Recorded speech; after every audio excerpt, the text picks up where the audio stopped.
Hello everyone, welcome to 360 Tamil. இன்னைக்கு இந்த வீடியோல ஒரு வெப் சீரிஸோட எக்ஸ்பிளனேஷன் பத்தி தான் பார்க்க போறோம். இது ஒரு ஆந்தாலஜி வெப் சீரிஸ் தான்.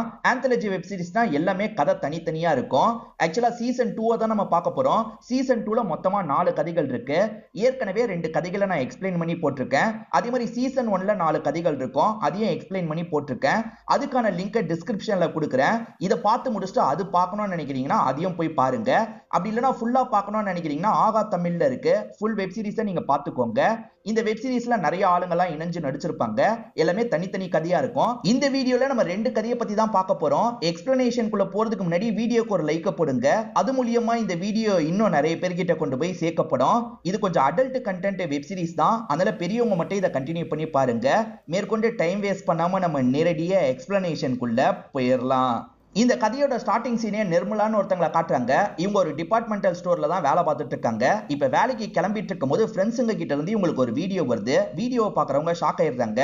இவங்க கூட காவியான்னு ஒரு பொண்ணு வேலை பார்ப்பா. அந்த பொண்ணோட அந்தரங்க வீடியோ தான் வெளியே இருக்கு. இதை பாக்குறவங்க பயங்கரமா ஷாக் ஆயிடுறாங்க. அச்சோ, காவியா பயங்கரமா ஃபீல் பண்ணுவாளே, இன்னைக்கு என்ன ஆக போதோன்ற மாதிரி யோசிச்சுக்கிட்டே இவங்களுமே வேலை பார்க்குற இடத்துக்கு வந்துடுறாங்க. இப்ப வேலையில இருக்க எல்லாருக்குமே இந்த விஷயம் தெரிஞ்சிருது. மாத்தி மாத்தி இதை பத்தி தான் பேசிட்டு இருக்காங்க. தினமும் ஒவ்வொருத்தன் கூட பைக்ல வருவாள்ல, அதனாலதான் இப்படி நடந்திருக்குன்ற மாதிரிலாம் புறம் பேசிட்டு இருக்காங்க. இது எல்லாத்தையும் இவங்களும் கவனிச்சிட்டு இருக்காங்க. காவியா கண்டிப்பா வரமாட்டா, ஏன்னா வந்தா இந்த இடத்துல அசிங்கப்பட்டு தான் போவான்ற மாதிரி எல்லாருமே பேசிட்டு இருக்காங்க. குறிப்பா மேனேஜர் அந்த மாதிரி தான் சொல்லிட்டு இருக்காரு.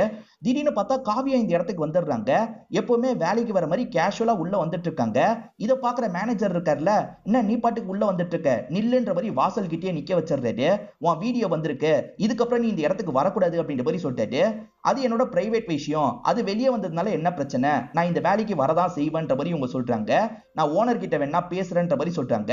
ஓஹோ, ஓனர் உனக்கு சப்போர்ட் பண்ணுவாருன்னு பாக்குறியா, இந்த விஷயத்துலலாம் ஓனர் சப்போர்ட்டே பண்ண மாட்டாருன்ற மாதிரி இந்த மேனேஜர் சொல்லிட்டாரு. நீ இங்கேயே வெயிட் பண்ணு, நான் ஓனர் கிட்ட பேசிட்டு வரேன்ற மாதிரி இவருமே ஓனர் கிட்ட பேசுறதுக்காக வெளியே வந்துடுறாரு. கொஞ்ச நேரத்துல ஓனர் கிட்ட பேசி முடிச்சிடுறாரு போல. ஓனர் இன்னும் 1 மணி நேரத்துல வரதா சொல்லியிருக்காரு. அது வரைக்கும் நீ கவுண்டர் கிட்ட எல்லாம் நிக்க வேணாம், அந்த ஸ்டோர் ரூம் இருக்குல்ல அங்க போய் வெயிட் பண்ணுன்ற மாதிரி சொல்லிட்டாரு. இந்த பொண்ணுமே சரின்ற மாதிரி ஏத்துக்கிறாங்க. அங்க போய் சோகமா உட்கார்ந்துட்டு இருக்காங்க. இந்த விஷயத்தெல்லாம் நிர்மலா பாக்குறாங்க. இந்த இடத்துல தான் பிளாஷ்பேக்ல என்ன நடந்தது அப்படின்றத நமக்கு காட்டுறாங்க. இது எல்லாமே ஒரு 6 மாசத்துக்கு முன்னாடி நடந்திருக்கும். இந்த இடத்துல அசோக்னு ஒருத்தர் வேலை பாக்குறாரு. அசோக்கும் நிர்மலாவும் லவ் பண்ணிட்டு இருக்காங்க. நிர்மலா சாப்பிடாம வந்திருப்பாங்க. எதுக்கு சாப்பிடாமலாம் வர, சாப்பிட்டுட்டு வர வேண்டியதானே அப்படின்ற மாதிரி பேசிட்டு இருக்காரு. அப்ப மேனேஜர் இருக்கார்ல, இவ பேர் காவியாமா, புதுசா சேர போறா, இவளுக்கு நீ தான் எல்லாமே சொல்லி தரணும் அப்படின்ற மாதிரி சொல்லிட்டாரு. இவங்களுமே சரின்ற மாதிரிலாம் ஏத்துக்கிறாங்க. ஒன்னும் பெரிய வேலை இல்ல, பில் போடுறது தான் வேலை, இப்படி பண்ணா போதும்ன்ற மாதிரிலாம் இவங்க எக்ஸ்பிளைன் பண்றாங்க. அந்த பொண்ணுமே சரி சரின்ற மாதிரி கேட்டுக்கிறா. ஸ்டாக் எல்லாம் ஒரு இடத்துல வச்சிருப்பாங்கல்ல, அந்த இடத்துல இருந்து இவங்க பொருள் எடுக்கிறதுக்காக வந்திருக்காங்க. அப்பன்னு பார்த்தா அசோக் இருக்கார்ல, பின்னாடி இருந்து சட்டுன்னு இவங்களை கட்டி பிடிக்கிறாரு. இவங்க வெக்கப்பட்டு விடு விடுன்ற மாதிரி சொல்லிட்டாங்க. இவங்க 2 பேருமே 4 வருஷமா லவ் பண்ணிட்டு இருக்காங்க போல. எப்பதான் வீட்டுல சொல்ல போற அப்படின்ற மாதிரிலாம் இவங்க கோவப்படுறாங்க. நீ கோவப்படும் போது கூட கியூட்டா இருக்கன்ற மாதிரி அசோகம் கட்டி பிடிக்கிறதுக்காக வராது. அதெல்லாம் ஒன்னும் தேவையில்லை, நீ போன்ற மாதிரி இவங்க சொல்றாங்க. புதுசா காவியான்னு ஒரு பொண்ணு வந்தாங்க பாத்தீங்களா, அந்த பொண்ணை கூட்டு போறதுக்காக ஒருத்தர் பைக்ல வெயிட் பண்ணிட்டு இருக்காரு. அந்த பொண்ணுமே நான் கிளம்புறேன்ற மாதிரி பைக்ல ஏறி கிளம்ப ஆரம்பிக்கிறாங்க. இதை இங்க இருக்க எல்லாருமே கவனிச்சிட்டு இருக்காங்க. ஏற்கனவே இவளுக்கு ஆள் இருக்கு போல அப்படின்ற மாதிரி பசங்களாம் இந்த இடத்துல பேசிட்டு இருக்காங்க. கூட்டிட்டு போன நபர் கூட இவங்க ஒண்ணு மண்ணா இருக்காங்க. அதாவது 2 பேருமே பிசிக்கல் ரிலேஷன்ஷிப்லாம் வச்சு முடிக்கிறாங்க. இப்ப அவர் இருக்கார்ல, இன்னும் 1 வாரத்துல எனக்கு கல்யாணம் இருக்கு, கல்யாணம் எல்லாம் முடிஞ்சதுக்கு அப்புறம் இந்த இடத்துக்கு நான் வரமாட்டேன், ஏன்னா அதுக்கப்புறம் அவன் கூட ஒன்னா இருந்தனா அது சீட்டிங் அப்படின்ற மாதிரிலாம் இவர் சொல்லிட்டு இருக்காரு. ஏன் இப்ப நீ பண்றது மட்டும் தப்பு இல்லையான்ற மாதிரி இவங்க கேக்குறாங்க. கல்யாணத்துக்கு முன்னாடி தானே பண்றேன், தப்பு இல்லன்ற மாதிரி இவர் சொல்லிட்டாரு. அதுக்கு காவியா இருக்காங்கல்ல, அதே மாதிரி அந்த பொண்ணும் பண்ணிருந்தா உனக்கு ஓகேவா, வெர்ஜினா இல்லனா பரவாயில்லையா அப்படின்ற மாதிரி கேக்குறாங்க. இதை கேட்டு இவர் டென்ஷன் ஆயிடுறாரு. அதெல்லாம் இல்ல, அந்த பொண்ணு கண்டிப்பா வெர்ஜினா தான் இருக்கணும்ன்ற மாதிரி சொல்லிட்டாரு. அவ வெர்ஜினா தான் இருப்பான்னு நீ எப்படி சொல்லுவ, அவளுமே இந்த மாதிரி பண்ணிருக்க வாய்ப்பு இருக்குல்லன்ற மாதிரி கேக்குறாங்க. அப்படியே பண்ணாலும் என்ன தப்பு, நீ என்ன பண்றன்ற மாதிரி கேக்குறாங்க. அதெல்லாம் இல்ல, பொண்ணுங்க வேற ஆண்கள் வேற, பொண்ணுங்க அந்த மாதிரி பண்ணக்கூடாது, ஆண்கள் பண்ணா பிரச்சனை இல்லைன்ற மாதிரி சொல்லிட்டாரு. இது ரிலேட்டடா இவங்களுக்குள்ள ஆர்குமெண்ட்லாம் வருது. இதனால கோவப்பட்ட இவங்க இருக்காங்கல்ல, இவரை திட்டிட்டு இங்க இருந்து கிளம்புறாங்க. இந்த காவியா புதுசா ஒரு வேலையில சேர்ந்திருக்காங்கல்ல, அதுக்கு பக்கத்துலயே ஒரு டீ கடை இருக்கும். பிரேக் டைம்ல இவங்க டீ குடிக்கணும்னா டீ குடிப்பாங்க போல. நிர்மலா கிட்ட இவங்க ஃப்ரெண்ட் ஆயிடுறாங்கல்ல, நிர்மலா கூட தான் டீ குடிக்கிறதுக்காக வந்திருக்காங்க. இப்ப நிர்மலா இருக்காங்கல்ல, நேத்து ஒரு பையன் உன்னை பிக்கப் பண்ணானே பாய் ஃப்ரெண்டா அப்படின்ற மாதிரி கேக்குறாங்க. இல்லன்ற மாதிரி காவியா சொல்லிட்டாங்க. இல்ல நெருக்கமா போனீங்கல்ல அதனால தான் பாய் ஃப்ரெண்ட் நினைச்சேன்ற மாதிரி சொல்லிட்டாங்க. இதை விட நாங்க நெருக்கமா இருந்திருக்கோம் ஆனா அவன் பாய் ஃப்ரெண்ட்லாம் கிடையாது என்னோட ஃப்ரெண்ட் மட்டும் தான் அப்படின்ற மாதிரி சொல்லிட்டாங்க. ஃப்ரெண்ட்ஸுங்க கிட்ட இவ்வளவு நெருக்கமா இருக்கிறது தப்பு இல்லையான்ற மாதிரி நிர்மலா கேக்குறாங்க. ஒரு பையன் இந்த மாதிரி பண்ணியிருந்தா நீ இதே கேள்வியை கேட்டிருப்பியா அப்படின்ற மாதிரி கேக்குறாங்க. அதுக்கு நிர்மலா பசங்க வேற பொண்ணுங்க வேறன்ற மாதிரி சொல்லிட்டாங்க. அப்படிதான் உன்னை டியூன் பண்ணி வச்சிருக்காங்க. ஏன் பசங்க வேற பொண்ணுங்க வேற, ரெண்டு பேருமே ஒரே மாதிரி தான். பொண்ணுங்க ஒரு விஷயத்த பண்ணா தப்புன்னு சொன்னாங்கன்னா பசங்க அந்த விஷயத்த பண்ணாலும் தப்புன்னு தான் சொல்லணும் அப்படின்ற மாதிரி சொல்றாங்க. எனக்கு பிடிச்ச வாழ்க்கையை நான் வாழ்றேன் மத்தவங்கள பத்தி எனக்கு கவலை இல்லைன்னு சொல்றாங்க. அதுக்கு நிர்மலா கொஞ்சம் கோவப்படுறாங்க. அப்படிலாம் வாழ்க்கையை வாழ முடியாது, நம்மள சுத்தி இருக்கிறவங்களுக்காகவும் சில விஷயங்களை நம்ம பண்ணி தான் ஆகணும்ன்ற மாதிரி சொல்றாங்க. ரெண்டு பேருக்குள்ளேயும் லைட்டா ஆர்குமெண்ட் மாதிரி வருது. இப்ப வேலை பார்க்கறதுக்கு திரும்பி இவங்க வந்துடுறாங்க. இப்ப இவங்க பக்கத்துல இருக்க நிர்மலா கிட்ட பேசலாம்னு பார்த்தா நிர்மலா இருக்காங்கல்ல வேணும்ட்டே இடம் மாறி இருக்காங்க. இந்த பொண்ணு கிட்ட இதுக்கப்புறம் பேச வேணான்றதுக்காக தான் வேணும்ட்டே இடம் மாறி இருக்காங்க. இவங்க இடம் மாறி இருக்கிறத பத்தி அசோக் தெரிய வருதுல, எதுக்கு திடீர்னு இடம் மாறி இருக்கன்ற மாதிரி கேக்குறாரு. அவ பேசுறதெல்லாம் எனக்கு சுத்தமா பிடிக்கல அதனால தான் இடத்த மாத்திட்டேன் அப்படின்ற மாதிரிலாம் இவங்க சொல்லிட்டு இருக்காங்க. இந்த மாதிரி இவங்க பேசிட்டு இருக்கும்போது காவியா நடந்து வந்துட்டு இருக்காங்க. அவ வரும்போது இருக்க வேணான்ற மாதிரி இவங்க பாய் ஃப்ரெண்டை கூப்பிட்டு கிளம்புறாங்க. காவியாக்கும் ஒண்ணுமே புரிய மாட்டேங்குது.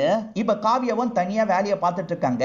அன்னைக்கு ஒரு பையன் பிக்கப் பண்றதுக்கு வந்தான்ல, இன்னைக்கு வேற ஒரு பையன் பிக்கப் பண்றதுக்காக வந்திருக்கான். இப்ப இவங்களுமே இந்த பையன் கூட சேர்ந்த மாதிரி கிளம்ப ஆரம்பிக்கிறாங்க.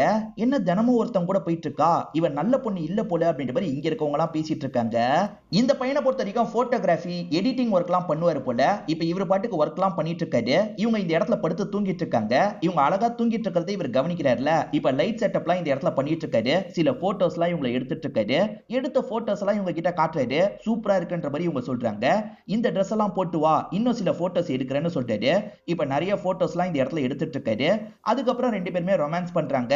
ஒரு ஸ்டேஜ்ல பிசிக்கல் ரிலேஷன்ஷிப்பும் வச்சுக்க ஆரம்பிக்கிறாங்க. இப்ப கதை பிரசன்ட்க்கு வந்துருது. ஈரன் இதெல்லாம் யோசிச்சு பார்த்துட்டு இருக்கும்போது ஓனர் இருக்கார்ல இந்த இடத்துக்கு வந்துடுறாரு. இப்ப வந்த ஓனர் கடையை க்ளோஸ் பண்ணுங்க, எல்லாருமே இந்த இடத்துக்கு வந்து அசம்பிள் ஆகுங்கன்ற மாதிரி சொல்லிட்டாரு. சரின்ற மாதிரி எல்லாருமே இந்த இடத்துக்கு வந்து அசம்பிள் ஆயிடுறாங்க. எல்லாரையும் பார்த்த மாதிரி பேச ஆரம்பிக்கிறாரு. காவியா பண்ணது அவளோட பர்சனல், அதுல அவ என்ன பண்ணாலும் எனக்கு பிரச்சனை கிடையாது. இந்த இடத்துல அவ ஏதாவது தப்பு பண்ணா மட்டும்தான் எனக்கு பிரச்சனை. இந்த இடத்துல தப்பு பண்ணல, காவியா இங்கதான் வேலை செய்வா. இல்ல சார் வரவங்க என்ன நினைப்பாங்க அப்படின்ற மாதிரிலாம் மேனேஜர் பேசுறாரு. அதை பத்திலாம் எனக்கு கவலை இல்லைன்ற மாதிரி ஓனர் சொல்லிட்டாரு.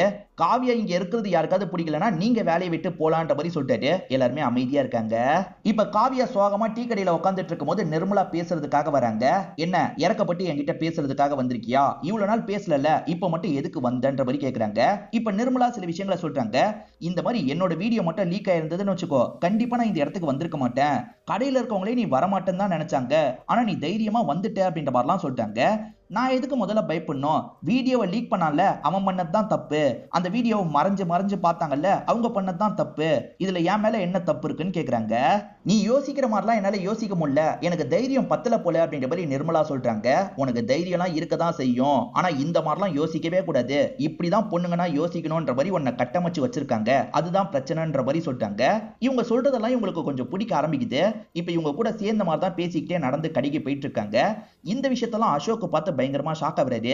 என்ன இவ கூட பேசிட்டு இருக்கா அப்படின்ற மாதிரி தான் யோசிக்கிறாரு. நீ எதுக்காக அவ கூட எல்லாம் பேசிட்டு இருக்க, அவ பண்ண காரியத்தை பார்த்தல, இதுக்கப்புறம் அவகிட்ட எல்லாம் பேசாத, எனக்கு பிடிக்கலன்ற மாதிரி சொல்லிட்டாரு. அதுக்கு எந்த பதிலும் சொல்லாம இவங்க அமைதியா இருக்காங்க. ரெண்டாவது ஒருத்தர் பிக்கப் பண்றதுக்காக வந்தாரு பாத்தீங்களா, அவர் தான் இன்னைக்கு வந்திருக்காரு. இந்த பொண்ணுமே ஏறி கிளம்பிட்டு இருக்கா. இந்த விஷயத்தெல்லாம் அசோக் பாக்குறாரு. வீடியோ லீக் ஆகி கூட இவ திருந்தல பாரு, பையன் கூட சேர்ந்து போயிட்டு இருக்கா அப்படின்ற மாதிரிலாம் சொல்லிட்டாரு. அதை கேட்கிற இவங்களுமே கோவப்படுறாங்க. பாஸ் என்ன சொன்னாரு, அது அவளோட பர்சனல்னு சொன்னார்ல, அதை பத்தி நீ எதுக்கு கவலைப்படுறன்ற மாதிரி கோவமா கேக்குறாங்க.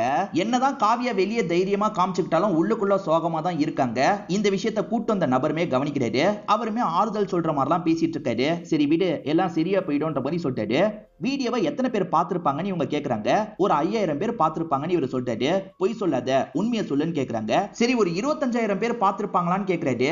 இப்ப கூட நீ பொய் தான் சொல்ற, ஏன்னா லட்சக்கணக்கில் பார்த்திருப்பாங்க அப்படின்ற மாதிரி இவங்க சொல்றாங்க. இவ்வளவு ஏன் நீயே பார்த்திருப்பதானே அப்படின்ற மாதிரிலாம் கேக்குறாங்க. என்ன பார்த்தா உனக்கு அப்படிதான் தெரியுதான்ற மாதிரி இவர் கேக்குறாரு. மோஸ்ட்லி எல்லா ஆண்களும் இப்படிதான் இருக்கீங்க, அதனால தான் அப்படி சொன்னன்ற மாதிரி இவங்க சொல்றாங்க. நீ சொல்றது உண்மைதான், அந்த வீடியோவை நானும் பார்த்தேன். ஆனா ஒரு விஷயம் சொல்லவா, நீ நேர்ல விட வீடியோல தான் அழகா இருக்கன்ற மாதிரி இவர் கிண்டலா சொல்றாரு. சொல்லிட்டாரு. அதாவது இவங்களை ஜாலி மூடுக்கு மாத்துறதுக்காக தான் இந்த மாதிரி சொல்லிட்டாரு. இந்த காவியாவும் ஒரு ஸ்டேஜ்ல சிரிக்க ஆரம்பிக்கிறா. இப்ப இவருமே கட்டி பிடிச்சு ரொமான்ஸ் எல்லாம் பண்றதுக்கு ட்ரை பண்ணிட்டாரு. ஒரு பொண்ணு எந்த நிலைமையில இருக்கான்னு கூட யோசிக்க மாட்டீங்க, உடனே ஒன்னா இருக்கிறதுக்கு தான் ஆசைப்படுவீங்கல்ல அப்படின்ற மாதிரி இவங்க கோவப்படுறாங்க. இப்ப டீ கடையில உட்காந்து நிர்மலாவும் இந்த பொண்ணும் பேசிட்டு இருக்காங்க. இப்படி பேசிட்டு இருக்கிறத அசோக் பாத்துறாரு. இவருக்கு பயங்கரமா கோவம் வருது. அந்த கோவத்தெல்லாம் காமிச்சுக்க மாட்டாரு. இந்த சாக்லேட் அப்படின்ற மாதிரி நிர்மலாக்கு சாக்லேட் எல்லாம் தந்துட்டு இங்க இருந்து கிளம்புறாரு. ஆனா இவர் முறைச்சு பார்த்துக்கிட்டே போறது காவியாக்கு நல்லா தெரியுது. என்ன என்கிட்ட பேசுறது அவருக்கு பிடிக்கலையான்ற மாதிரி கேக்குறா. என்னதான் இருந்தாலும் நீ பண்றதும் தப்பு காவியா. இப்பதானே ஒருத்தனால ஏமாத்தப்பட்டிருக்க, வீடியோ வேற லீக் ஆயிருக்கு. இந்த நேரத்துல இன்னொருத்தன் கூட பழகணுமா? தேவையில்லாத ரிஸ்க் தானே ஏற்படும், நீ கொஞ்சம் கவனமா இருக்கலாம்ல அப்படின்ற மாதிரிலாம் கேக்குறாங்க.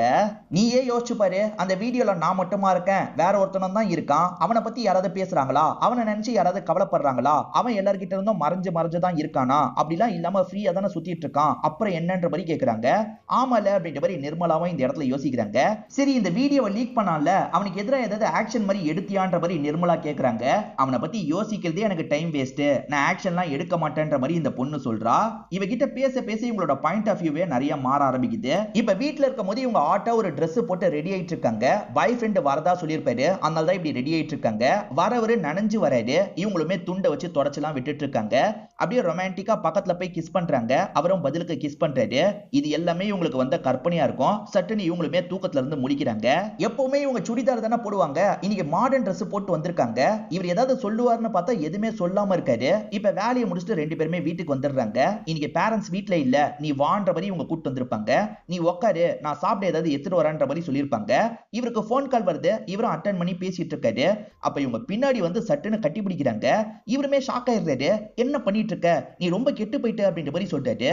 இதை கேட்கிற இவங்களோட முகமே மாறிடுது. அந்த காவியா கூட சேராதன்னு சொன்னல, அதனால தான் இப்படி மாறிட்டேன்ற மாதிரிலாம் சொல்லிட்டாரு. இதை கேட்கிற இவங்க இருக்காங்கல்ல, வேலையில இருக்கும் போது நீ பல வாட்டி என்ன இந்த மாதிரி கட்டி பிடிச்சிருக்க, அப்போ உன்னோட இன்டென்ஷன் என்ன? நீ தப்பான எண்ணத்துல தான் கட்டி பிடிச்சியா? நீ கட்டி பிடிச்சா தப்பு இல்ல, நான் கட்டி பிடிச்சா தப்பா? எப்படி உன்னால இப்படி பேச முடியுதுன்ற மாதிரி இவங்க கோவப்படுறாங்க.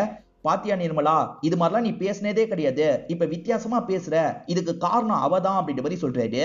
அதுக்கு இவங்க இருக்காங்கல்ல, அப்ப ஆக மொத்தத்துல கடைசி வரைக்கும் நீ சொல்றதை நான் கேட்டுட்டு மட்டும் தான் இருக்கணும், நானா எதுவும் பேசக்கூடாது. அப்படி பேசினா நீ ஏத்துக்க மாட்ட அப்படிதானே?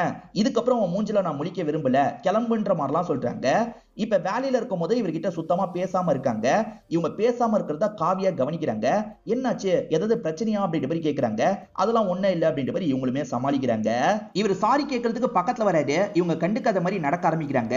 நில்லு நிர்மலா, நீ பேசினதை பத்தி நைட்டு முழுக்க நான் யோசிச்சு பார்த்தேன். நீ பண்ணது தப்புனா நான் பண்ணதும் தப்பு தான், நான் பண்ணது சரினா நீ பண்ணதும் சரிதான், நான் அதை புரிஞ்சுக்கிட்டேன்ற மாதிரி சொல்லிட்டு இப்ப இவங்களுமே ஓடி போய் அவரை கட்டி பிடிச்சிடுறாங்க. அவர் இருக்கார்ல, என் வீட்டுல பேரண்ட்ஸ் இல்ல வான்ற மாதிரி சொல்லியிருப்பாரு. இவங்களுமே அதை பத்தி காவியா கிட்ட ஷேர் பண்ணிட்டு இருக்காங்க. என்ன இன்னைக்கு ரெண்டு பேரும் ரொமான்ஸ்லாம் பண்ண போறீங்களான்ற மாதிரி காவியா கிண்டல் பண்றாங்க. இவருமே அவங்க எப்ப வருவாங்கன்னு வெயிட் பண்ணிட்டு இருக்காரு. இப்ப கதவை தட்டுற சவுண்ட் கேக்குது. கதவை திறக்கிறாரு. ஒரு சாரி கட்டி தான் அவங்க வந்திருக்காங்க. அவருமே வீட்டெல்லாம் சுத்தி காமிச்சிட்டு இருக்காரு. போக போக லைட்டா ரெண்டு பேருமே ரொமான்ஸ்லாம் பண்ண ஆரம்பிக்கிறாங்க. அப்படியே இவங்க ரெண்டு பேரும் இந்த இடத்துல பிசிக்கல் ரிலேஷன்ஷிப்பும் வச்சு முடிக்கிறாங்க. இப்ப மறுநாள் காவியா இருக்காங்கல்ல, நைட்டு என்ன நடந்தது அப்படின்ற மாதிரிலாம் கிண்டலா கேக்குறாங்க. அதை கேட்கிற நிர்மலா இந்த இடத்துல வெக்கலாம் பட்டுட்டு இருக்காங்க. அப்ப அசோக் இந்த இடத்துக்கு வராரு. அசோக் எப்பவுமே நிர்மலாக்கு மட்டும் தான் வாங்கி தருவாரு. ஆனா இன்னைக்கு காவியாக்கும் வாங்கி தராரு. என்ன திடீர்னு மாற்றம் ஏற்பட்டிருக்குன்ற மாதிரி காவியா கேக்குறாங்க. இதுக்கப்புறம் எல்லாம் அப்படிதான் அப்படின்ற மாதிரி நிர்மலா சிரிக்கிறாங்க. இவங்க ரெண்டு பேரும் சிரிக்கிறத காமிச்சு இந்த கதையை நமக்கு முடிச்சிடுறாங்க. இது மூணாவது கதையா இருக்கும். ஏற்கனவே ரெண்டு கதை எக்ஸ்பிளைன் பண்ணிருக்கேன். அதை பார்க்கணும்னா டிஸ்கிரிப்ஷனை செக் பண்ணுங்க. அதே மாதிரி சீசன் 1 நான் டிஸ்கிரிப்ஷன்ல கொடுக்குறேன், அதையும் பார்க்கணும்னா பாருங்க. இப்ப நாலாவது கதையை பத்தி நம்ம பார்ப்போம். நாலாவது கதையில ஒருத்தர் டிவி பார்த்துட்டு இருக்காரு. அப்ப அவரோட அம்மா கிட்ட இருந்து கால் வருது. உடம்பு முடியலடா, அம்மாவை பார்க்கறதுக்கு வாடா, அம்மா செத்து போயிடுவோம் போல இருக்குன்ற மாதிரிலாம் சொல்றாங்க. அம்மா டைட்டான வேலையில இருக்கேன், என்னால வர முடியாதுன்ற மாதிரி இவர் பேசிட்டு இருக்காரு. இவரோட பையன் பேரு மகேஷ் அப்படின்றது. இன்னும் தூங்காம இருக்கான். என்ன இவ்வளவு நேரம் ஆயும் தூங்காம இருக்கான்ற மாதிரி இவரும் யோசிக்கிறாரு. அவன் அடல்ட் வீடியோ தான் பார்த்துட்டு இருப்பான். சட்டுன்னு இவருமே பெட்ஷீட்டை ஓபன் பண்ணிடுறாரு. என்னாச்சு அப்படின்ற மாதிரி அவன் கேட்கறான். என்னடா பண்ணிட்டு இருக்கன்ற மாதிரி கேட்கிறாரு. அது ஒண்ணும் இல்லப்பா, மேட்ச் நடக்குது இல்ல, அந்த மேட்ச் தான் பார்த்துட்டு இருக்கன்ற மாதிரி போய் சொல்லி இந்த இடத்துல சமாளிச்சிட்டு இருக்கான். உடம்பு முடியல வான்னு சொன்னியம்மா, வராம விட்டுட்டேனே, இப்ப என்ன விட்டுட்டு போயிட்டியேன்ற மாதிரி இவர் ஃபீல் பண்ணி அழுதுட்டு இருக்காரு. இவரோட அம்மா இறந்து போயிட்டாங்க போல. போல. ஆனா இப்பதான் ஒரு விஷயம் ரிவீல் ஆகுது. இவர் ஒரு சீரியல் ஆக்டரா இருப்பாரு. இப்ப சீரியல் ஷூட்டிங் தான் இந்த இடத்துல நடந்துட்டு இருக்கு. இப்ப பிரேக் டைம் இவர் சாப்பிட்டுட்டு இருக்காரு. பையனுமே இவர்கிட்ட காசு வாங்கிட்டு போறதுக்காக வந்திருக்காரு. அப்பாக்கு அம்மா கால் பண்ணதுதான் மைண்டுக்குள்ள ஓடிட்டு இருக்கு. உன் பாட்டி ரொம்ப முடியாம இருக்காங்க போலடா, என்னால பார்க்க முடியாது, இப்ப டைட்டான வேலை இருக்கு, நீ போய் பார்த்துட்டு வா அப்படின்ற மாதிரி சொல்லிட்டாரு. சரி காசு தாங்க போறேன்ற மாதிரி இவரும் ஏத்துக்கிறாரு. நமக்கு தெரிஞ்ச ஒருத்தன் அந்த ஊருக்கு போவான்ல, அவன் வண்டியிலேயே போயிடுன்ற மாதிரி அப்பா சொல்லிட்டாரு. அதாவது கோழி எல்லாம் கொண்டு போய் தருவாங்கல்ல, அந்த மாதிரி ஒரு வண்டியில தான் இவர் லிஃப்ட் கேட்டு வந்துடுறாரு. இப்ப வந்த இடத்துல இருந்து கொஞ்சம் தூரம் போனோம். இவர் கையெல்லாம் நீட்டி லிஃப்ட் கேட்டுட்டு இருக்காரு. அந்த வழியா பைக்ல ஒரு நபர் வராரு. ஏறுப்பா நான் கொண்டு போய் விடுறேன்ற மாதிரி சொல்லிட்டாரு. இப்ப இவருமே அந்த இடத்துக்கு கொண்டு வந்து விட்டுறாரு. ஓஹோ இந்த வீடு தானா, பாட்டியை கேட்டதா சொல்லுன்ற மாதிரி சொல்லிட்டாரு. ஓஹோ என் பாட்டியெல்லாம் தெரியுமா அப்படின்ற மாதிரி மகேஷ் இருக்காரு பாத்தீங்களா, பாட்டியை பாக்குறதுக்காக வீட்டுக்கிட்ட வந்துட்டு இருக்காரு. அப்படி வந்தவர் அங்க வேற ஒரு பொண்ணை பாக்குறாரு. யார் இந்த பொண்ணு அப்படின்ற மாதிரி அந்த பொண்ணையே கவனிச்சிட்டு இருக்காரு. அந்த பொண்ணு அங்க இருந்து கிளம்புறாங்க. இவரும் பாக்குறதுக்காக பின்னாடியே வந்துட்டு இருக்காரு. அப்ப குறுக்க பாட்டி வந்துடுறாங்க. பேராண்டி எப்படி இருக்கன்ற மாதிரி சந்தோஷமா கேக்குறாங்க. நல்லா இருக்கேன் பாட்டி, நீங்க உடம்பு முடியலன்ற மாதிரி சொன்னீங்களாமே, ஆனா நல்லா தானே இருக்கீங்கன்ற மாதிரி கேக்குறாரு. அப்படி சொன்னாலாவது உன்னோட அப்பன் வருவான்னு நினைச்சேன், அப்ப கூட வரலன்ற மாதிரி பாட்டி சொல்றாங்க. ஆக்சுவலா அப்பா பாட்டிக்காக கிஃப்ட் எல்லாம் தந்து விட்டுருப்பாரு, அதெல்லாம் இவர் தந்துட்டு இருக்காரு. அதே மாதிரி உள்ள இருக்க அந்த பொண்ணை பத்தி தெரிஞ்சுக்கணும்ன்ற மாதிரி யோசிக்கிறாரு. பாட்டி தண்ணி தாகம் எடுக்குது, நான் குடிச்சிட்டு வந்துடுறேன் அப்படின்ற மாதிரி வேகமா இவருமே உள்ள வந்துடுறாரு. அந்த பொண்ணு உள்ளதான் வேலை பார்த்துட்டு இருக்காங்க. இவருமே அந்த பொண்ணை குறுகுறுன்னு பார்த்துட்டு இருக்காரு. அந்த பொண்ணுமே திரும்பி என்ன வேணும்ன்ற மாதிரி கேக்குறாங்க. நான் அந்த பாட்டியோட பேரன் தான் அப்படின்ற மாதிரி சொல்லிட்டாரு. ஓஹோ நீங்க தான் அந்த பேரனா, உங்களை பத்தி சொல்லியிருக்காங்க, என்ன வேணும்ன்ற மாதிரி கேக்குறாங்க. தண்ணி வேணும்ன்ற மாதிரி சொல்லிட்டாரு. இவங்களுமே தண்ணி எல்லாம் எடுத்து தந்துடுறாங்க. இவர் தண்ணியை குடிச்சுக்கிட்டே அவங்கள தான் குறுகுறுன்னு பார்த்துட்டு இருக்காரு. அவங்க வீட்டுல இருக்க மத்த வேலையெல்லாம் பார்த்துட்டு இருக்காங்க. இவருமே சைட்ல இருந்து அவங்க என்னெல்லாம் பண்றாங்கன்றத கவனிச்சிட்டு இருக்காரு. இப்ப அவங்களுமே வீட்டுக்கு கிளம்புறன்ற மாதிரி சொல்லிட்டாங்க. என் பேரனுக்கு நாட்டுக்கோழி குழம்புனா ரொம்ப பிடிக்குமா, நாளைக்கு காலையில வந்து செஞ்சுத்தான்ற மாதிரி சொல்லிட்டாங்க. அவங்களும் ஏத்துக்கிட்டே கிளம்புறாங்க. இப்ப மறுநாள் ஒருத்தர் கிட்ட வேலை விஷயமா பேசுறாங்க. சார் நீங்க மனசு வச்சா எனக்கு வேலை கிடைச்சிடும் சார், ப்ளீஸ் சார் ரெக்கமெண்ட் பண்ணுங்க அப்படின்ற மாதிரிலாம் கேக்குறாங்க. நான் மனசு வச்சா மட்டும் வேலை கிடைக்காதுமா அப்படின்ற மாதிரி இவர் பேசிட்டு இருக்காரு. அந்த இடத்துக்கு ஹீரோக்கு லிஃப்ட் கொடுத்த நபர் வராரு. அவர் மனசு வச்சாதான் வேலை கிடைக்கும் போல. நான் தான் உங்ககிட்ட ஏற்கனவே சொன்னேன்ல, நான் நினைச்சாதான் உனக்கு வேலை கிடைக்கும், அதுக்கு என்ன பண்ணணும்ன்றதையும் சொல்லிட்டேன், நீ தான் கேட்க மாட்டேன்ற மாதிரி பேசுறாரு. அட்ஜஸ்ட்மெண்ட்டுக்காக கேட்கிறாரு போல. ஆனா இவங்க அதெல்லாம் பண்ண மாட்டேன்னு பிடிவாதமா இருக்காங்க. இவரை கண்டுக்காம கிளம்புறாங்க. மகேஷுக்கு இவர மாதிரியே காஜி ஃப்ரெண்ட் ஒருத்தர் இருப்பாரு. இப்ப அவருக்கு கால் பண்ணி பேசிட்டு இருக்காரு. மச்சான் பாட்டி வீட்டுக்கு வந்தேன், ஒருத்தி இங்க செம்மையா இருக்கா, பார்த்தோன்னே எனக்கு ரொம்ப பிடிச்சிருச்சு அப்படின்ற மாதிரிலாம் சொல்லிட்டு இருக்காரு. செம்மையா இருக்காளா, அப்ப சீக்கிரமா பேசி கரெக்ட் பண்ணு அப்படின்ற மாதிரிலாம் அந்த ஃப்ரெண்டு சொல்றாரு. நாட்டுக்கோழி குழம்பு வச்சுதான்னு பாட்டி சொன்னாங்கல்ல, அதுதான் அவங்க ரெடி பண்ணிருக்காங்க. இப்ப பரிமாறலாம் செய்யறாங்க. இவருமே சாப்பிட்டு சூப்பரா இருக்குன்ற மாதிரி சொல்றாரு. இவளோட கைப்பக்குவம் அப்படி என்ன, இவளோட புருஷனுக்கு தான் கொடுத்து வைக்கலன்ற மாதிரி பாட்டி சொல்றாங்க. அதாவது இந்த பொண்ணுக்கு கல்யாணம் ஆயிடுச்சுன்ற மாதிரி சொல்லிட்டாங்க. இந்த பொண்ணோட பேரு கனி அப்படின்றது. இவங்களுக்கு ஏற்கனவே கல்யாணம் ஆயிருக்கும், ஆனா ஹஸ்பண்ட் விட்டுட்டு போயிருப்பாரு. பாட்டி இப்ப எதுக்கு அதை பத்தி எல்லாம் பேசிட்டு விடுங்கன்ற மாதிரிலாம் கனி சொல்றாங்க. மகேஷோட ஃப்ரெண்டு பிட்டி வீடியோ எல்லாம் பார்த்துட்டு இருக்கும் போதுதான் மகேஷ் கிட்ட இருந்து கால் வருது. மச்சான் ஏற்கனவே அவளுக்கு கல்யாணம் ஆயிருச்சான், ஆனா இப்ப ஹஸ்பண்ட் கூட இல்லன்ற மாதிரிலாம் சொல்லிட்டாரு. ஏற்கனவே கல்யாணம் ஆன பொண்ணை தான் சைட் அடிச்சிட்டு இருந்தியான்ற மாதிரி ஃப்ரெண்டு கிண்டல் பண்ணிட்டாரு. டே வயசெல்லாம் என்னை விட 2 தாண்டா அதிகமா இருக்கும்ன்ற மாதிரி இவர் சொல்றாரு. இப்ப பாட்டி இருக்காங்கல்ல, கனியை வீட்டுல கொண்டு போய் விட்டுரு, இந்த விளக்க கொண்டு போன்ற மாதிரி சொல்லிட்டாங்க. இல்ல பாட்டி நானே போய் பண்ணு கனி சொல்றாங்க. அதெல்லாம் வேணாமா, இவன் கூட போன்ற மாதிரி பாட்டி அனுப்பி வைக்கிறாங்க. இப்ப இவர் லைட்டா பேசிக்கிட்டே உரசிக்கிட்டே வந்துட்டு இருக்காரு. இவர் உரசறத அவங்க பெருசா எடுத்துக்க மாட்டாங்க, நார்மலா தான் படுது போலன்ற மாதிரி யோசிச்சுறாங்க. இப்போ ஒரு ஸ்டேஜ்ல வீட்டுக்கு கூட்டு வந்துடுறாங்க. என் வீட்டுல தோட்டம்லாம் அழகா இருக்கும், நீங்க பகல்ல பாத்தீங்கன்னா நல்லா இருக்கும், பகல்ல என்னைக்காவது ஃப்ரீயா இருக்கும் போது வாங்கன்ற மாதிரி இவங்க சொல்றாங்க. மகேஷ் இருக்கார்ல, மறுநாள் காலையிலேயே இவங்களை பாக்குறதுக்காக வீட்டுக்கு வந்துடுறாரு. அந்த சமயம் இவங்க மும்மரமா வேலை எல்லாம் பார்த்துட்டு இருக்காங்க. இப்ப பொறுமையா பின்னாடி வராரு. ஒரு ஸ்டேஜ்ல பின்னாடி இருந்து இவங்களை கட்டி பிடிக்கிறாரு. இவங்க எதுவுமே சொல்லாம இருக்காங்க. அப்படியே கிஸ்லாம் பண்ண ஆரம்பிக்கிறாரு. இப்ப 2 பேருமே பெட் இருக்கிற இடத்துக்கு வந்துடுறாங்க. இந்த இடத்துல 1 மணி நேரம் இருந்துட்டு இருக்காங்க. ஆனா இது எல்லாம் மகேஷோட கனவா இருக்கும். இப்பதான் கனவுல இருந்து முழிக்கிறாரு. ஃப்ரெண்டு கிட்ட வீட்டுக்கு வர சொல்லி இருக்கிறத பத்தி சொல்லிட்டாரு. என்ஜாய் பண்ணு அப்படின்ற மாதிரிலாம் ஃப்ரெண்டு சொல்லிட்டாரு. இப்ப இவருமே ரெடியாகி அந்த இடத்துக்கு வந்துடுறாரு. ஆக்சுவலா இவர் கனவுல பார்த்த மாதிரியே அவங்க வேலை தான் பார்த்துட்டு இருக்காங்க. சரி கனவுல நடந்தது மாதிரியே நடத்திடலாம் அப்படின்ற மாதிரி இவருமே பின்னாடி வராரு, கட்டி பிடிக்கிறாரு. இவர் கட்டி பிடிச்ச அடுத்த செகண்ட் பலார்னு கண்ணத்திலே அறையிறாங்க. ஏன்டா இப்படி இருக்கீங்க, எல்லா ஆண்களும் இப்படிதான் இருப்பீங்களா, ஒரு பொண்ணு கிட்ட எல்லை மீறி நடக்கிறத பத்தி தான் யோசிப்பீங்களான்ற மாதிரி கேக்குறாங்க. இதை நினைச்சு இவரும் வீட்டுக்கு வந்து ஃபீல் பண்ணிட்டாரு. அவங்க எப்பவுமே போல வேலை பார்க்கறதுக்காக வீட்டுக்கு வந்துடுறாங்க. அவங்க எங்கெல்லாம் வராங்களோ அந்த இடத்துல இருக்கக்கூடாதுன்ற மாதிரி இவர் வேற பக்கம் போறாரு. அவங்க ஒரு இடத்துல கிளீன் பண்ணிட்டு இருக்காங்க. இவர் அங்கதான் வந்துட்டு இருந்திருப்பாரு. அவங்கள பார்த்தோன்னா வேற பக்கம் கிளம்பிடுறாரு. இப்ப துணியை காய போடுறதுக்காக வந்துட்டு இருக்காங்க. இவர் இங்க இருந்தும் கிளம்ப பாக்குறாரு. இவங்களுமே நில்லுங்கன்ற மாதிரி சொல்றாங்க. நீங்க பண்ணதுக்காக அடிச்சேன், ஆனா இந்த மாதிரி பண்றதை பார்க்கும்போது இன்னும் எனக்கு கோவம் வருது, போகாதீங்க அப்படின்ற மாதிரிலாம் இவங்க சொல்லிட்டு இருக்காங்க. சாரிங்க நான் பண்ணது தப்பு தான் அப்படின்ற மாதிரி இவர் கேட்கிறாரு. தனியா இருக்க பெண்கள் எல்லாருமே இந்த மாதிரி நிறைய பிரச்சனையை ஃபேஸ் பண்ணிட்டு தான் இருக்கோம், பரவாயில்ல விடுங்கன்ற மாதிரிலாம் சொல்றாங்க. ஆனா தப்பு பண்ணிட்டோன்ற மாதிரி இவருக்கு கொஞ்சம் சோகமா இருக்கு. இவர் அதை பத்தி சோகமா யோசிச்சுட்டு உட்காந்துட்டு இருக்காரு. அப்பன்னு பார்த்தா அப்பா கிட்ட இருந்து கால் வருது. பையன் சோகமா பேசுறது அப்பாக்கு தெரிஞ்சிருது. என்ன ஆச்சுன்னு கேக்குறாரு. பாட்டி கொஞ்சம் திட்டாங்க, அதனால தான் ஃபீல் பண்ணிட்டு இருக்கன்ற மாதிரி பையன் சொல்றாரு. அதுக்கு அப்பா இருக்காருல, உன்னோட தாத்தா நான் சின்ன பையனா இருக்கும் போதே இறந்து போயிட்டாரு. அப்பத்துல இருந்து என்னோட அம்மா தான் கஷ்டப்பட்டு தனியா என்ன வளர்த்தாங்க. அவங்க ஏதாவது தெரியாம பேசி இருந்தா அவங்கள மன்னிச்சிரு, கோவப்படாது அப்படின்ற மாதிரிலாம் சொல்லிட்டாரு. சரிப்பா, பாட்டி மேல நான் கோவம்லாம் படமாட்டேன்ற மாதிரி இவர் சொல்லிட்டாரு. அதே மாதிரி தனியா பாட்டி கஷ்டப்பட்டு வளர்த்ததா அப்பா சொல்றாருல, அப்பா சொல்றதை கேட்கும் போது இந்த பொண்ணை பத்தி தான் இவருக்கு தோணுது. அவங்க கிட்ட நம்ம தப்பா நடந்திருக்க கூடாது அப்படின்ற மாதிரிலாம் யோசிச்சுட்டு இருக்காரு. இப்ப இவர் காலையில சாப்பிடலாம் நினைக்கிறாரு. ஆனா சாப்பாடு கனி செய்யலன்றது இவருக்கு தெரிய வருது. கனி வரலையான்ற மாதிரி கேட்கிறாரு. கனிக்கு உடம்பு முடியலையா, வரலன்ற மாதிரி பாட்டி சொல்றாங்க. இது உடம்பு முடியலையான்ற மாதிரி இவர் யோசிக்கிறாரு. இப்ப கனியை பாக்குறதுக்காக வந்துடுறாரு. பாட்டி தான் உடம்பு முடியலன்னு சொன்னாங்க, இந்த மாத்திரையை கொடுத்து விட்டாங்கன்ற மாதிரி இவர் சொல்றாரு. இது பாட்டி கொடுத்து விட்டாங்களான்னு இவங்க கேக்குறாங்க. சரிங்க நான் தான் கொடுக்குறேன், இந்தாங்க சாப்பிடுங்க அப்படின்ற மாதிரிலாம் சொல்லிட்டாரு. நீங்க சாப்பிட்டீங்களான்னு கேக்குறாரு. இன்னும் சாப்பிடலன்ற மாதிரி சொல்லிட்டாங்க. அப்ப நானே ஏதாவது ரெடி பண்றேன் அப்படின்ற மாதிரி இவர் ரெடி பண்றதுக்காக வராரு. இதெல்லாம் வேணாம் நானே பாத்துக்கிறேன்ற மாதிரி இவங்க சொல்றாங்க. நீங்க தினமும் சமைச்சு தரீங்கல்ல, ஒரு நாள் நான் சமைக்கிறேன், கொஞ்சம் முன்ன பின்ன தான் இருக்கும், அட்ஜஸ்ட் பண்ணிக்கோங்கன்ற மாதிரிலாம் சொல்லிட்டாரு. இப்ப சமைச்சு முடிச்சிடுறாரு. நல்லா இல்லைன்னா என்ன திட்டாதீங்க அப்படின்ற மாதிரி இவங்க கிட்ட சாப்பாடுலாம் தந்துட்டு இங்க இருந்து கிளம்பிடுறாரு. இவர் போனதுக்கு அப்புறம் இவங்க சாப்பிட்டு பாக்குறாங்க. டேஸ்ட் நல்லா தான் இருந்திருக்கும்.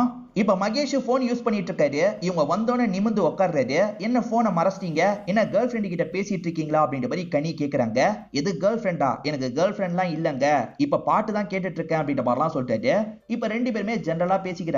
அப்பதான் மகேஷோட அம்மா இறந்து போனதை பத்தி எல்லாம் தெரிய வருது. நீங்க நல்லா படிச்சிருக்கீங்கன்னு பாட்டி சொன்னாங்க, அதுக்கேத்த வேலை போலாம்ல அப்படின்ற மாதிரி கேக்குறாரு. நான் ட்ரை பண்ணிட்டு தான் இருக்கேன், சீக்கிரமா அந்த வேலையை எனக்கு கிடைச்சிரும் அப்படின்ற மாதிரிலாம் இவங்க சொல்றாங்க.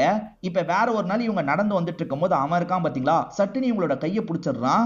நானும் பாத்துக்கிட்டே இருக்கேன், என்ன கண்டுக்கவே மாட்டேன், அதான் உன்னோட ஹஸ்பண்ட் விட்டுட்டு போயிட்டான்ல, என்கிட்ட கொஞ்சம் அட்ஜஸ்ட் பண்ணி நடந்துகிட்டா என்னன்ற மாதிரிலாம் இவர் கேட்டுட்டு இருக்காரு. முதல்ல கையை விடுன்ற மாதிரி இவங்களுமே இங்க இருந்து கிளம்புறாங்க.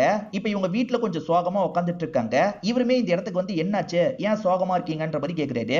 இவங்களுமே நடந்த விஷயத்தை பத்தி எல்லாம் சொல்றாங்க. எங்க ஒருத்தன் அப்படி பண்ணி சும்மாவா இருந்தீங்க, நீங்க எல்லாம் பலார்னு கண்ணத்திலேயே அரைஞ்சிருவீங்களே, ஏன் அறையிலன்ற மாதிரிலாம் இவர் கேக்குறாரு. ஆமால அப்படின்ற மாதிரி இவங்களுமே இந்த இடத்துல யோசிக்கிறாங்க. தைரியமா நம்ம இந்த விஷயத்த பண்ணோன்ற மாதிரிலாம் யோசிச்சுட்டு இருக்காங்க. இப்ப அந்த நபர் இருக்காருல்ல, ஒரு பெட்டி கடையில பாக்கலாம் வாங்கி அவர்கிட்ட பேசிட்டு இருக்காரு. அப்ப இந்த இடத்துக்கு இவங்க வராங்க. என்னம்மா மனசு மாறிடுச்சா அப்படின்ற மாதிரி இவர் சிரிச்சுக்கிட்டே கேக்குறாரு. ஆனா இவங்க பலார்னு கண்ணத்தையே ஒரு அறை விடுறாங்க. இதுக்கப்புறம் இந்த மாதிரிலாம் என்கிட்ட நடந்துகிட்ட தொலைச்சிருவேன் அப்படின்ற மாதிரி இங்க இருந்து கிளம்ப ஆரம்பிக்கிறாங்க. ஹீரோ கூட தான் இந்த இடத்துக்கு வந்திருப்பாங்க. இப்ப இவர் கூட சேர்ந்த மாதிரி கிளம்புறாங்க. அடுத்த சில நாள் மகேஷ் இங்க தானே இருக்காரு. இவங்க கூட நிறைய டைம் எல்லாம் ஸ்பெண்ட் பண்றாரு. இந்த ஊரெல்லாம் நிறைய சுத்தி பாக்குறாங்க. போக போக கனிக்கும் இவரை பிடிக்க ஆரம்பிக்குது அப்படின்ற மாதிரி நமக்கு காட்டுறாங்க. இப்போ ஒரு மலைப்பகுதிக்கு தான் இவரை கூட்டு வந்திருக்காரு. இந்த மலைப்பகுதியை பத்தி என்னோட பாட்டி சொல்லியிருக்காங்க. நமக்கு ஏதாவது கஷ்டம் இருந்ததுன்னு வச்சுக்கோங்க, இங்க வந்து கத்தணும்னா அந்த கஷ்டம் சரியா போயிடுமா, நீங்க என்ன அரைஞ்சிங்கல்ல, நான் ரொம்ப ஃபீல் பண்ணேன், இந்த இடத்துக்கு வந்து கத்துனேன், அதுக்கப்புறம் கஷ்டம்லாம் பறந்து போயிருச்சுன்னு சொல்லிட்டாரு. நீங்களும் கத்தி பாருங்கன்ற மாதிரிலாம் சொல்லிட்டாரு. சரி ட்ரை பண்ணலாம் அப்படின்ற மாதிரி இவங்களுமே கஷ்டத்தெல்லாம் சொல்லி இந்த இடத்துல கத்திட்டு இருக்காங்க. அதுக்கப்புறம் ரெண்டு பேருமே உட்காந்து இந்த இடத்துல பேசிட்டு இருக்காங்க. நான் உன்னை கேட்டா தப்பா எடுத்துக்க மாட்டீங்கல்ல அப்படின்ற மாதிரி கேக்குறாரு. கேளுன்ற மாதிரி இவங்க சொல்றாங்க. இல்ல நீங்க பாக்குற பார்வையெல்லாம் பார்த்தா என்ன லவ் பண்ற மாதிரியே எனக்கு தோணுதுங்க, அவசரப்பட்டு அடிக்கலாம் செஞ்சிடாதீங்க, எனக்கு தோணுச்சு அவ்வளவுதான் அப்படின்ற மாதிரி சொல்லிட்டாரு. இப்ப இவங்க இருக்காங்கல்ல, இவரை பக்கத்துல வர வச்சு நெத்தியில முத்தம் கொடுக்குறாங்க. உண்மையிலேயே உன்னை எனக்கு பிடிக்க ஆரம்பிச்சிருச்சு அப்படின்ற மாதிரி இவங்க சொல்றாங்க. இப்ப இவர் கிளம்புற நாள் வந்துருது. இவரை விடுறதுக்காக இவங்களுமே அந்த இடத்துக்கு வந்திருக்காங்க. திரும்பி எப்ப வருவன்ற மாதிரி கேக்குறாங்க. சீக்கிரமா உங்களை பாக்குறதுக்காக நான் வருவேன்ற மாதிரி சொல்லிட்டாரு. ஆக்சுவலா இவரை பொறுத்த வரைக்கும் லைஃப்ல இன்னும் பெருசா எதுவும் பண்ணல, ஏதாவது பண்ணிட்டு இவங்களை கல்யாணம் பண்ணிக்கணும் அப்படின்ற மாதிரிலாம் ஆசைப்படுறாரு. இப்ப ரெண்டு பேருமே அக் பண்ணிக்கிறாங்க. நான் உனக்காக வெயிட் பண்ணிக்கிட்டே இருப்பேன்ற மாதிரி சொல்றாங்க. இப்ப இவருமே பை சொல்லிட்டு இங்க இருந்து கிளம்ப ஆரம்பிக்கிறாரு. இதோடயே இந்த கதையை நமக்கு முடிச்சிடுறாங்க. கண்டிப்பா இந்த ரெண்டு கதைகளும் உங்களுக்கு பிடிச்சிருக்கும் நம்புறேன். மீதி கதைகளை பார்க்கணும்னு நினைக்கிறவங்க பாருங்க. வீடியோ பிடிச்சிருந்ததுன்னா கண்டிப்பா லைக் பண்ணுங்க, கமெண்ட் பண்ணுங்க, மறக்காம 360 தமிழ் சேனலை சப்ஸ்கிரைப் பண்ணுங்க. தொடர்ச்சியா இந்த மாதிரி வீடியோக்கள் வந்துகிட்டே தான் இருக்கும்.